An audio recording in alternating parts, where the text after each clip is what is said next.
One day off, but built on decades of struggle. Was Labor Day really about workers or politics?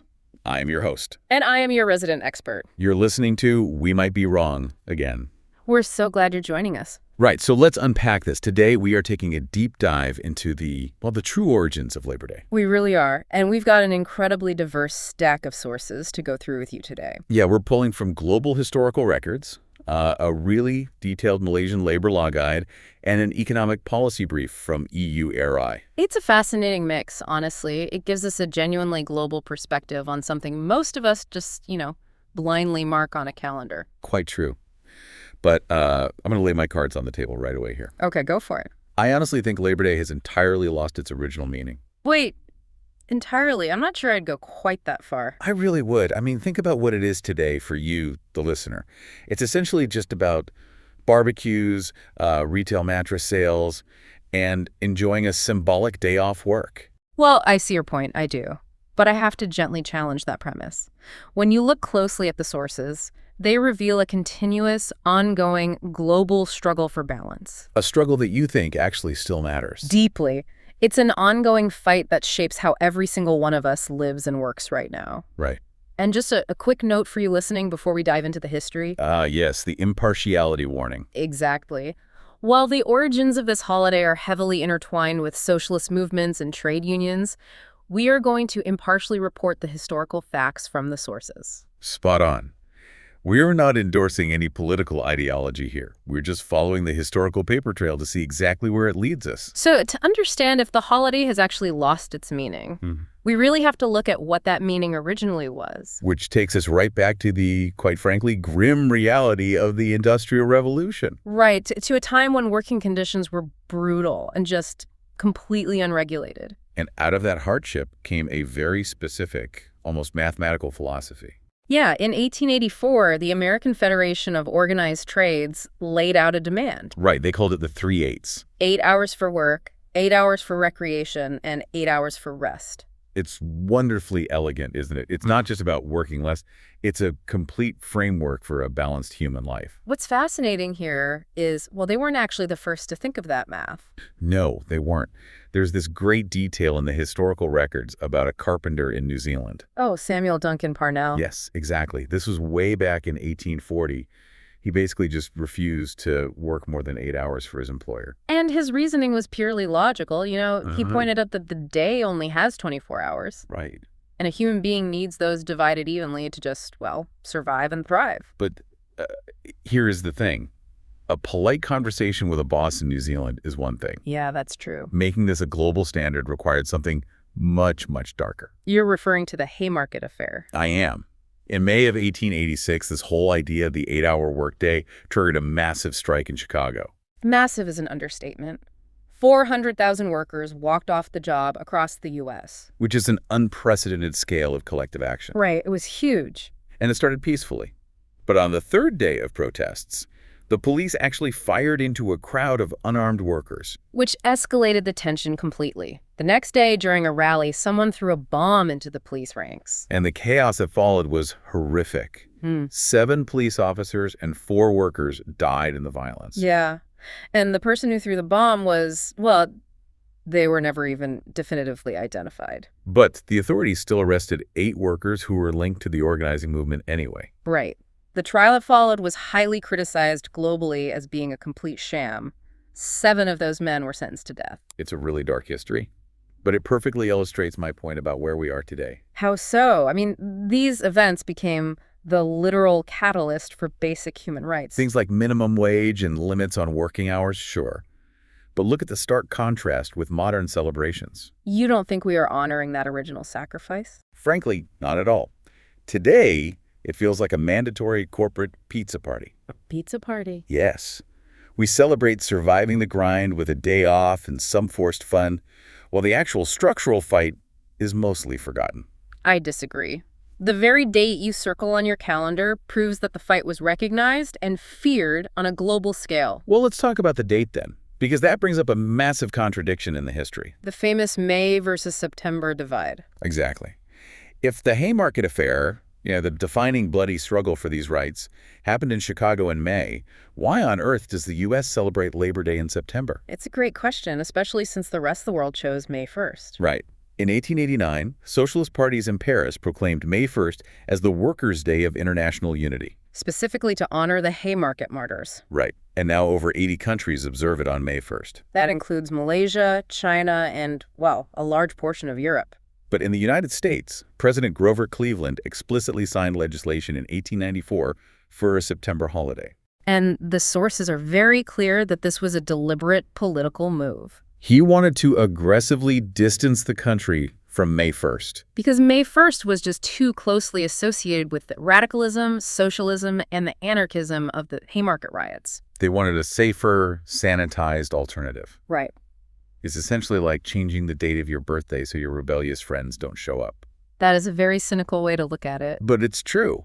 Cleveland didn't want to deal with the systemic demands of the labor movement, so he just slapped a different date on the calendar and called it a win to diffuse the tension. I see the mechanism you're pointing out. He disconnected the holiday from its radical roots. Which proves my point. The holiday was neutralized into a commercial event by politicians. It was designed to keep people quiet. I wouldn't say the entire global history is about keeping people quiet, though.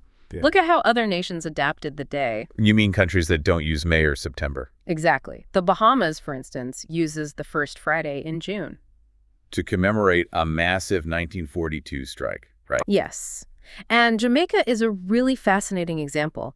They moved their holiday to May 23rd. It used to be Empire Day, didn't it? Right, which was literally just celebrating Queen Victoria, but they reclaimed it to honor their own 1938 labor strikes. But did changing the date actually change the nature of the holiday there? It absolutely did. In 1972, Jamaica's Prime Minister Michael Manley championed a theme called Put Work into Labor Day. I found that detail amazing. They essentially turned a day of rest into a massive community service event. Yeah, the Prime Minister himself was out planting trees on Palisados Road. It's a powerful image. Instead of just stopping work, they redirected that collective energy into building their own community. Exactly. It proves the day can still mobilize collective, meaningful action.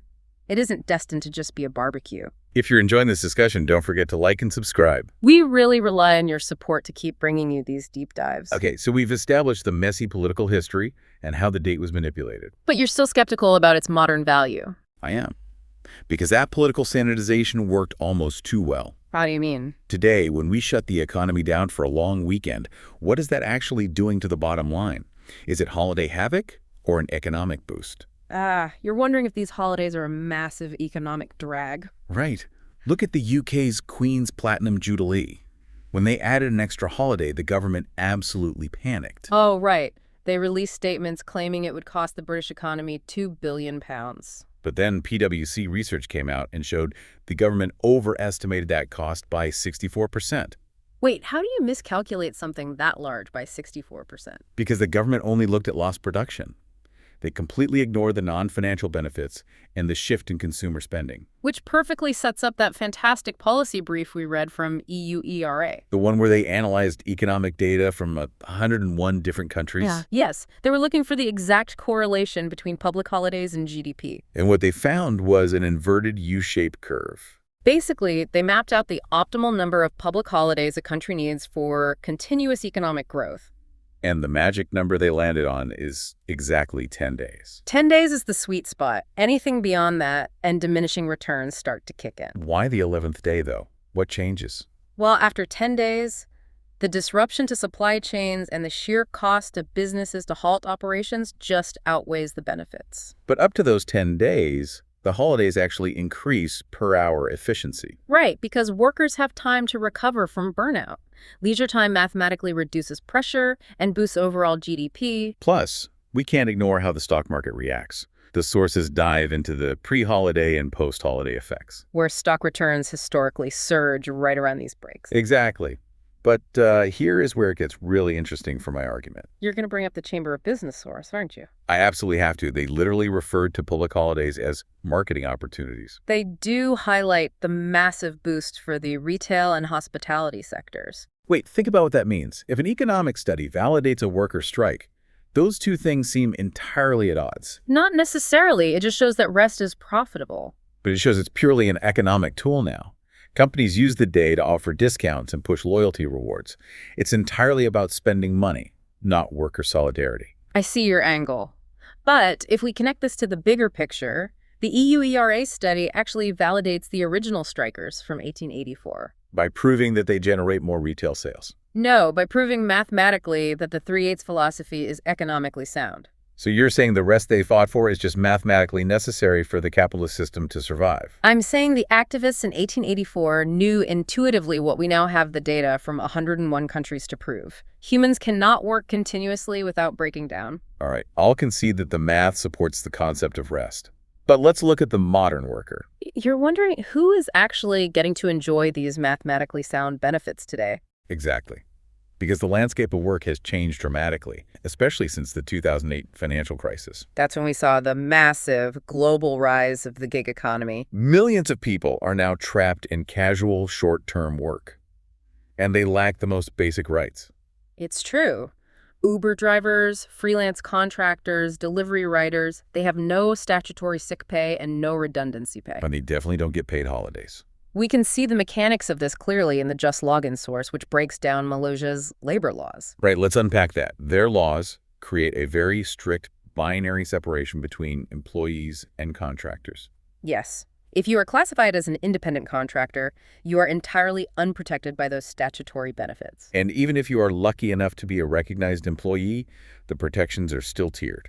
Overtime is only mandatory for those earning 4,000 ringgit or below. Though, to be fair, there are strict rules about public holiday pay for employees in Malaysia. Right, if you work a holiday, you get double pay, or something called off in lieu. Off in lieu, or OIL.